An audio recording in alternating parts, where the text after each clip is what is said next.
Ugh, that's a lot of smudges and fingerprints. Hello and welcome back to another video. Ooh. And I'm a bit triggered right now.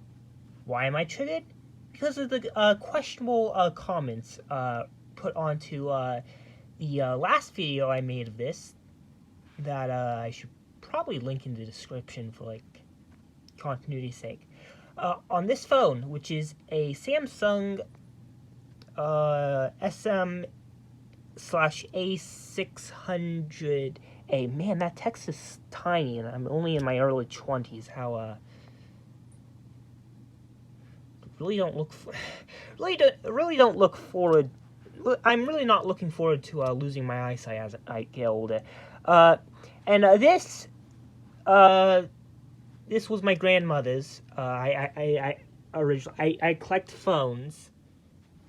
That pile over there are not phones; those are extra props. This was she was going to originally give this to her sister. Oh, that crap. But probably on account of the whole no, not voice over LTE shutdown, that still exists. The whole 2G and 3G network shutdowns here in in the United States. This is a USA-centric video. On account of me being a citizen of the United States, unfortunately. And so, well, I have a knack of collecting way too many electronic devices. At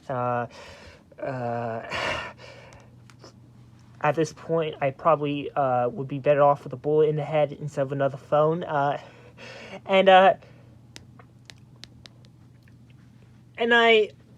This is a nice phone. I'm gonna be honest. This is a nice phone. It's structurally sound. It feels nice in the hand.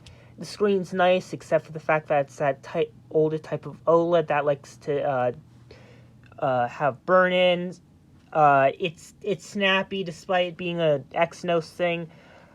It has a headphone jack and an SD card slot. Fingerprint reader. The camera's perfectly fine. It's a nice phone. I was complaining about modern Android and the whole thing Samsung likes to do with, seriously. What is this settings menu? Ooh, you can really see the iPhone's actually picking up the ghosting, the burn-in the OLED. This is a nitpick, yes, but what is this organization in the settings menu? What is this organization in the settings menu? Why do we have, why is themes in the root of page of this settings menu? Shouldn't that be under display? And, finding, I'm so used to, generic, cheap, nasty, Chinese special phones at the, I think it's a government, subsidy thing we have in the U.S. that's probably gonna go bye-bye in, the next 5 seconds on account of the whole place going fascist, Christian state, contradictions within capitalism. And the cat is now, clawing at my, right thigh, pant. Stop, ow, stop. Now I lost my train of thought. Yeah, I was complaining about the freaking software on here. And then the whole thing that Android itself likes to do, more modern ones, where once you exit the OBS setup, I think the program's called Android Setup internally, the user-friendly name, and the phone gets a connection to the internet, it starts installing extra garbage, literal that's not in focus. That's not in focus. In fact, it's overexposing the camera. Probably because it's actually a nice screen on here, Oh, and also, again, another reason why this phone's nice, it doesn't do that thing where, I have to lower it, where it's, much smoother, display, brightness adjustment. Damn cats. I guess that's the universal thing of owning cats, where that's not the phone in question. That's the phone in question. There are so many mobile phones on this carpet right now, where this phone in question, especially down here, there's no real change in the brightness until you get... anyway, so... something that really irked me was one of the comments, a lot of the comments about, oh, that phone's outdated, and it's a budget phone from 2018, and even then, why did Samsung go with a micro USB? Yeah, whatever. And especially a comment by a fellow YouTube user at GE1463 about oh, you didn't try Samsung. Why did it? Ah, shit, I forgot one of the props. So how can you say you don't like them? Well, I have tried Samsung over the years. This is actually a pretty interesting phone on the right. This is a PLS. Why am I getting off topic? That's not. I have a Samsung SGHI 577 in the drawer of my nightstand that I accidentally hard-bricked when trying to resize the partitions on the NAND flash, not knowing that the Samsung download mode is on the secondary bootloader, which is located on the flash. And I'm going off topic again. Damn ADHD. I'm going to blame it on ADHD. And I've used Samsung phones in the past, and honestly, apart from these ones, the old feature phones, I really don't like their phones, their software stack and stuff. It's, granted on these, Samsung actually did a slightly better job as, compared to, this, the implementation of Brew on these phones don't just automatically dump the user into running userland process into whatever the it doesn't run the userland process in the context of Ring 0. There's this thing in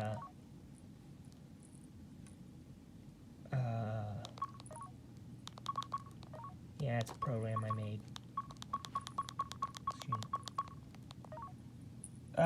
Yeah, there's a register in the ARM thing. See current program status register. Here, it says user. These phones, I will give Samsung this.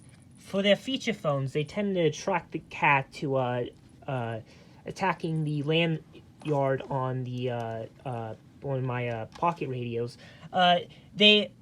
These phones, they don't just dump the, unlike the LG over here, which I have the same program on. Does this have a charge? Yeah, it has some charge. These phones actually, drop down to user mode, CPU-wise, when they, enter the application, and, it also means you can't just, like, on this phone, a process can just, like, read and write to almost everywhere in memory, except for the very high 64 kilobytes of address space, which is where the program, overexposing the camera. Why am I getting off track? So, I will give Samsung this. The implementation of TouchWiz on that Samsung Exhilarate, I didn't really have any problems with. It seemed fine. In fact, it didn't really dawn on me until a couple days ago when, oh yeah, that's Touch. When I went, oh yeah, that would have been TouchWiz and not the stock Android gingerbread thing. So as I get off topic about freaking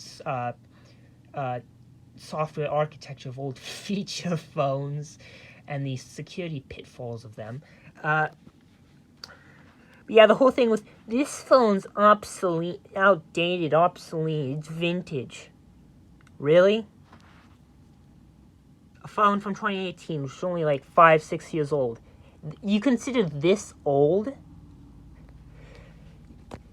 This is old. This is actually old. This can't actually... This might have troubles making phone calls, but this can't even connect to any networks anymore. In fact, if it was up to me, in my opinion, the 7, not 3GS, the 7 and the 5C I have here, did I release that video? Honestly, I wouldn't consider these really all that outdated either. Well, the 5C more so because it's software support. The 7 can pretty sure can still make phone calls.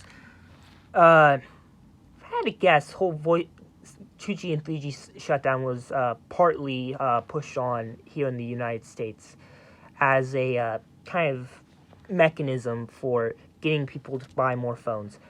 Here's a Alcatel One Touch, Pixie Glitz.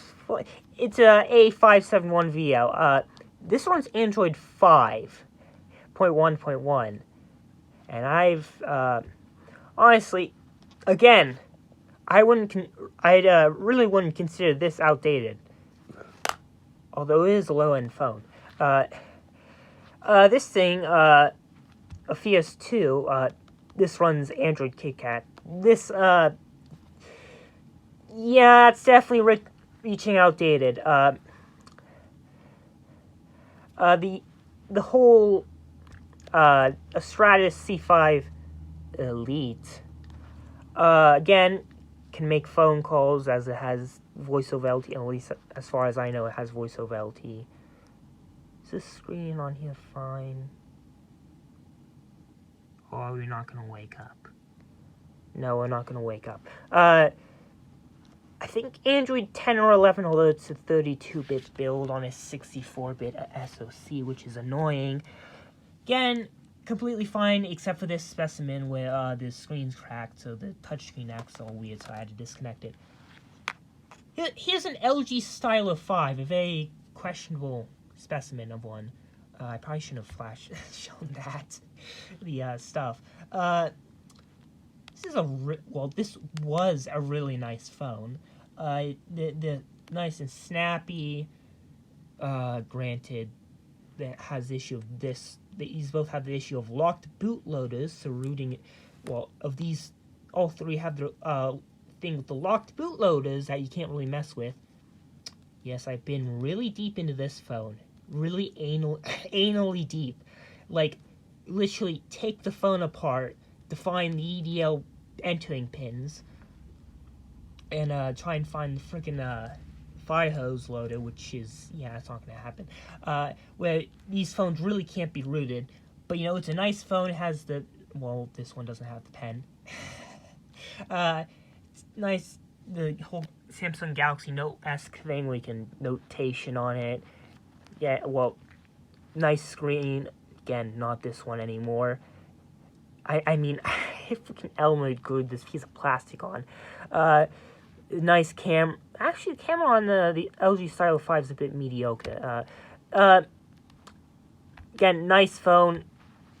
Honestly, I wouldn't consider these all that old. In fact, I wouldn't mind switching to one of these from my iPhone 10 all that much myself.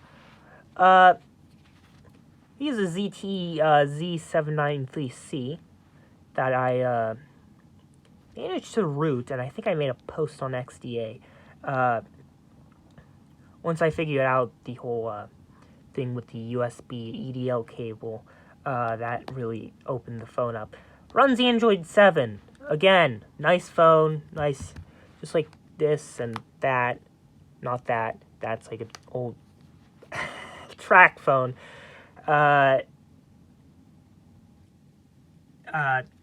Nice, robust, fairly nice phone, fairly nice screen and stuff. I wouldn't consider this old either.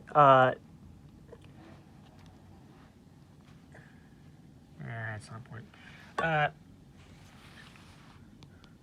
This, Alketo, I don't actually remember. 5041C. I don't know what the brand name, the name of it actually is. 8.1. Again, one consider this old. We've all been duped. This one's also rooted. Magisk. Magisk. Magisk, my Magisk. RAM disk, yes. Zygote, no. Download Magisk only from the official GitHub page. Files from unknown sources can be malicious. Important. And here's this phone. Again, I think it's 10 or 11. I watch YouTube on this thing. I don't.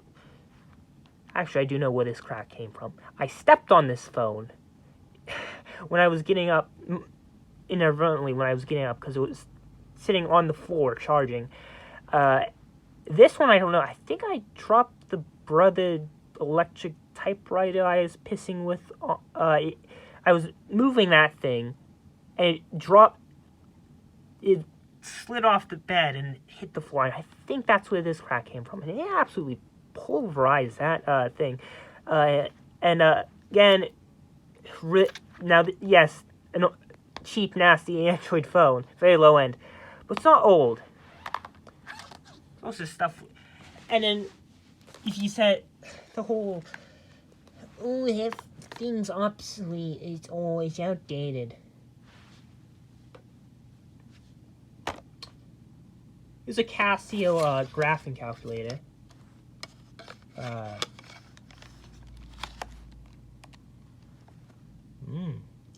514 decimal, the hex is 202. What was I? Oh, it was the blockhead thing. Similar CPU to the Dreamcast, I believe. Damn good overclocker too. No, that's memory. This uses fairly old technology, but I don't think anyone would consider this outdated. It still does math and stuff. Similar thing with the venerable TI-83 Plus.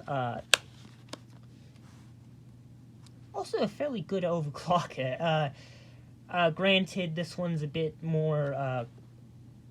Yeah, this one's a bit more outdated. Being it's actually 32-bit. This one's 8-bit. Zilog. Being these things are actually so kind of painfully slow, but you know, it still does math. It still does stuff. Technically a little bit more obsolete, but I mean, you if you're a student in like engineering or something, and some like magic time traveling autist comes over and goes, "All right, you have two choices. You take the Casio or the TI. Which one?" You take one of these and you hand them to some engineering student, and I can guarantee, no matter which one they're going to be given, they're going to perform the same academically. So yeah, again, not outdated. They might use old technology, but they're not outdated or anything. They still do their thing. Here's some 4-function calculators. Again, ancient technology, like literally to the 60s to 70s, early 70s, when large-scale integration got good enough to put a whole calculator on a chip. In fact, this one actually uses an SMD part instead of a blob. This one too. Again, they still do the thing, which is math. I don't think anyone's calling these outdated anytime soon.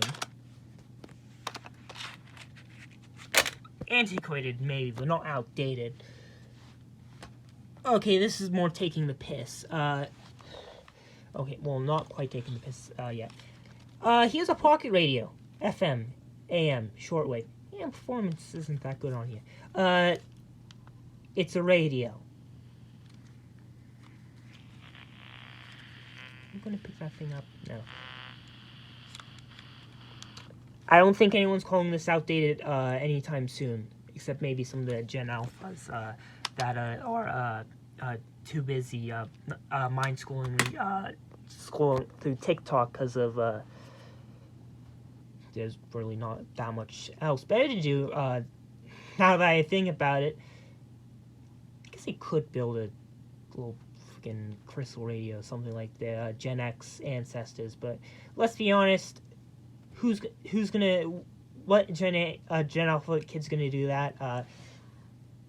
It'd be hard pressed to even find a suitable detector and earpiece to actually do the thing, because you really do need to. Because you can't really pull a germanium diode out of any modern stuff, and the Shockies really don't work, and it's not like they could. We have smoke detectors, but if I don't think there's taking electrical parts out of the telephone, and then there's taking electrical parts out of the fire alarm. And if I was a parent and I had to pick between the two, I'd much rather have the child take stuff out of the telephone as opposed to the fire alarm. Very much would like to have the fire alarm be intact. Okay, this is actually taking the piss. This is just an old, cheap, nasty, I guess arguably Chinese special. Should probably... Oh, that's where those two batteries went. Cheap, generic Walkman clone AM/FM radio. This still works. Finally, the Chinese, well, I guess Loser Island special, because this is Taiwanese. AM only, germanium transistor, takes a 9-volt battery, 8 transistor. What the fuck is a FM radio? That's only for losers. Still works. And I bet you carry something around like this, you're gonna get some piqued interests. At least, like, once every, like, 2 weeks. That really got off topic.